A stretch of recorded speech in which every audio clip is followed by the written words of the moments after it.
Hey, it's your guy Tyrrell back with the interviews. In today's video, we're going to go back to 2010 and look at the first installment of Guardiola versus Mourinho following Mourinho's arrival to Real Madrid. In this game, Barcelona destroyed Real Madrid 5-0, and we're going to look to see how Guardiola was able to get the edge over Mourinho tactically. When we break down the game and we do look at the board, we have Barcelona in a 4-3-3, and we ended up seeing Real Madrid shift into a 4-2-3-1. There was no real defensive shift from Mourinho to suggest we would see something similar to how Inter were able to keep Barcelona from advancing to the Champions League final the season prior. But we did see one tactical shift, and that was swapping Angel Di Maria and Cristiano Ronaldo to opposite flanks. What we ended up seeing here in Real Madrid's setup is that they had Mesut Ozil still playing in a central role behind Benzema, and we saw Di Maria shifting out to the left-hand side to deal with the threat of Dani Alves pushing forward. So at times we did see Di Maria pegged back all the way into Real Madrid's third, and Real Madrid kind of looked like they had a back five, but Di Maria was played on the left solely so that he could stop Dani Alves from influencing the game. When you look across the pitch, you have Sergio Ramos playing at right back, and you end up seeing Ronaldo playing an advanced role from that left-hand side. So as you could see, the only real areas as to where Real Madrid did look to break was behind the fullbacks, and we ended up seeing them trying to get the ball into Ronaldo shifting into that zone. At times when he did get into that zone ahead of Abidal, we would see Puyol shift across to deal with that threat, and that was what Guardiola wanted. He wanted Puyol against Ronaldo, and Puyol did fairly well in those battles. And there were times where we did see Abidal drop off a bit deeper, PK shift over to the right, and Barcelona were more of a back three with Alves pushing forward. At times when we had Ronaldo and Di Maria shift opposite flanks, if Ronaldo was able to get the better of PK, there was Puyol coming across to ensure that he could cope with that threat. But this game was solely about how Barcelona were able to find weaknesses in Mourinho's approach. And when we looked at how Barcelona were looking to approach the game, you had Dani Alves pushing forward, you had David Villa playing from the left touchline, looking to cut in onto his right foot, but also playing off Real Madrid's defensive line to try and break him behind. He was caught offside on several occasions in that opening half, but it showed his overall intent. Messi did start the game from a central position, and he often dropped off into space ahead of Marcelo and Xabi Alonso, or sometimes in between the central midfielders.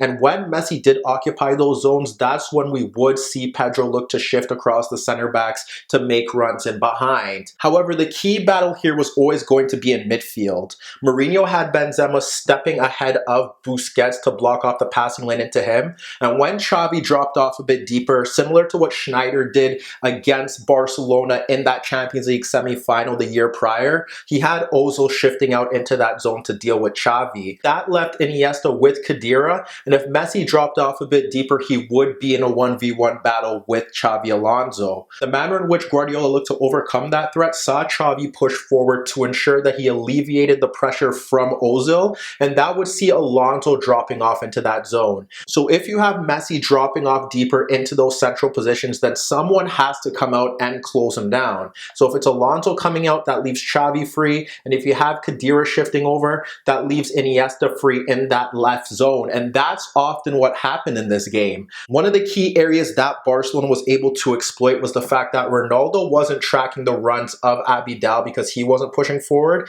and that left a big gap in that zone. So if you have Messi dropping off into that zone ahead of Xabi Alonso, Alonso has to pick him up, and Khedira has to shift over to deal with the threat of Xavi, and that leaves a gap for Iniesta to shift into, and ultimately becomes a 2v1 battle there. You have David Villa on the left touchline, and you have Iniesta ahead of Sergio Ramos, and that's where Barcelona were trying to get the quick switches. And there was a time where we also saw Iniesta shift into that zone, and you had Messi drift laterally across the pitch into that left channel position, where then you had Messi and David Villa in those zones ready to have that 2v1 battle. The only other manner that Real Madrid could cope with that threat is if they had Ricardo Carvalho push forward to deal with Lionel Messi, and that often didn't work out in his favor as he struggled throughout that game. Ultimately, the logical approach here for Mourinho would be to start in a 4-3-3, have Lassana Diarra play as a central holding midfielder to have him mark Messi,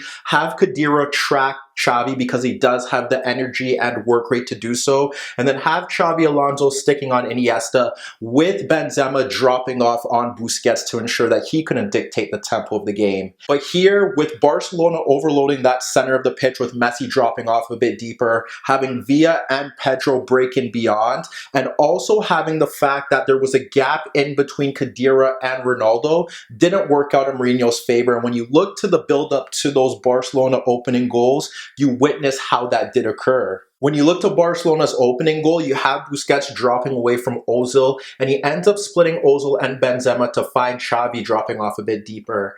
Xavi's able to spin away from Benzema, and he ends up playing the ball across Ozil into the path of Busquets.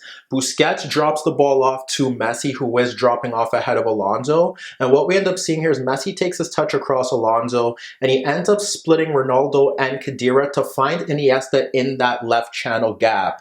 That's where you have that 2v1 battle, and what you also see here is that you have Pedro darting across the center backs, and you slowly see Xavi making a run beyond Xavi Alonso, who wasn't picking him up, and then he darts in between Marcelo and Carvalho. What ends up happening there is that Iniesta cuts across Ramos, and with Pepe coming across to offer protection, Iniesta splits those two markers to find Xavi running off Carvalho and Marcelo. The ball does hit off Marcelo, but Xavi's able to pop it back up and chip Casillas. But in that build-up, you witness the issues that Real Madrid have pressing up front. You witness that midfield overload. You see Iniesta and Villa in that 2v1 position. And then you see Xavi not only running off Benzema or Ozil, but also getting the better of Xavi Alonso, who is his initial marker if he does push into Real Madrid's third. And in the build-up to the second goal, we also see Barcelona manipulate that side of the pitch very well. It starts with Marcelo and Pedro down that right channel, and Pedro's able to square the ball to Xavi before Marcelo takes him out. Xavi now receives that ball ahead of Carvalho and Khedira, who swap sides with Alonso. But what we end up seeing there is that you have Messi darting in between Alonso and Khedira to pull Pepe into his position. And then you see Iniesta darting into that space that Pepe left vacant to run off Alonso. That's where you see the 2v1 battle emerge once again. You have Ramos shifting over into that path to try and offer some protection, and that's when Xavi's able to switch the ball out to David Villa to go 1v1 with Ramos, who has to push out into his zone.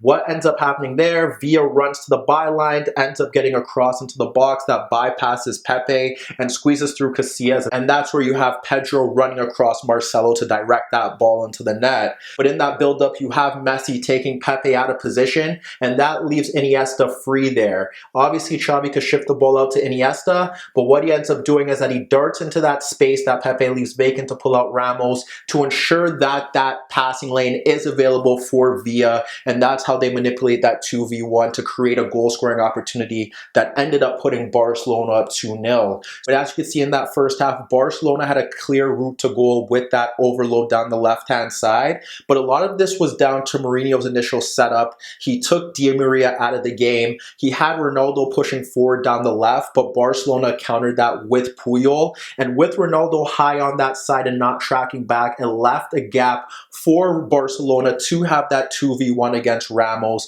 And with Messi dropping off a bit deeper and the very movement of Xavi Alonso was often caught out of position, and this was a big tactical error from Mourinho, and he did end up changing it in that second half. However, even with Mourinho turning to Diarra at halftime, it didn't shift Real Madrid's ability to get back into the game. They did move to a 4-3-3, but the issue here was that now they had the attacking players in advanced positions looking to break beyond that Barcelona defense, but there was no link between midfield and attack, and we did see Barcelona press much better from the front. For instance, when we did have Messi pressing centrally, there were times where we did have Iniesta looking to step out to Carvalho to look and close him down. Nevertheless, when you look at the manner in which Barcelona were able to kill off the game, one, it did stem from Real Madrid mistakes, but with Messi dropping off a bit deeper and Villa timing his runs much better, Messi became provider and Villa was the finisher. It also didn't help that Real Madrid never got their pressing scheme on point. There were times where Diarra was doing the pressing for Alonso, with Alonso sticking towards Messi dropping off a bit deeper, and we didn't see much of a press on Busquets as that game carried carried on. Following Marcelo giving the ball away to Messi, which eventually led to Villa forcing Casillas into a save, Barcelona were able to get into good positions through Messi's creativity. Initially, we had Xavi slide the ball out to Messi ahead of Marcelo, and he was able to cut away from him as Pedro was occupying Alonso and Marcelo, and Messi was able to split Khedira and Carvalho as we ended up seeing Xavi dart in between those two defenders, with Villa darting across the box into right half space to drag out Pepe. Khedira did a good job of poking the ball away from Xavi, but with Casillas coming out and pushing it away, it fell into the path of Xavi, but he fired his shot into side netting.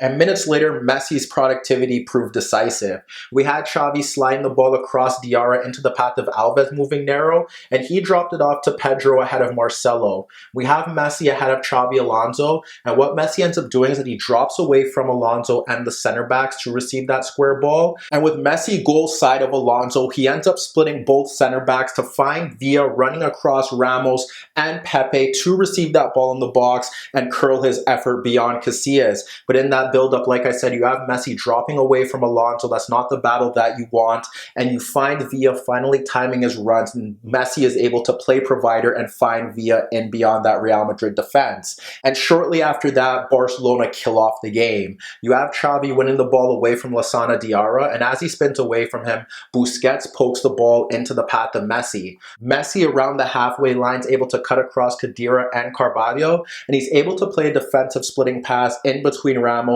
and Pepe once again for Villa breaking into left half space, and he stabs his effort beyond Casillas. That forced Mourinho to bring on Arbeloa for Marcelo, which once again justifies that perhaps he should have been a bit more reactive here. But when you break down that game as a whole, the reason why Barcelona were able to dominate Real Madrid so thoroughly was down to Mourinho's setup. He got it wrong on the night. Barcelona were able to overload that center of the pitch. They found a gap in that left channel where they were able to make it 2v1, and with David Villa constantly looking to break in beyond, it finally proved crucial as Messi had more space with Real Madrid looking to change the game by moving to a 4-3-3, but having their attackers a bit too high, and ultimately that didn't work out for them. This was a learning lesson for Mourinho, and it ultimately started a great rivalry that didn't have the best football games, but plenty of storylines between the two best teams in the world at that time. Hi everybody, thanks for watching, and subscribe here for your latest tactical analysis and daily commentary on the InnerViews show. And if that wasn't enough, don't forget you could find more organic, unfiltered soccer/football analysis on the InnerViews podcast, the best soccer/football podcast in the world, available on iTunes, Spotify, iHeartRadio, Spreaker, and any Android apps on your Android devices.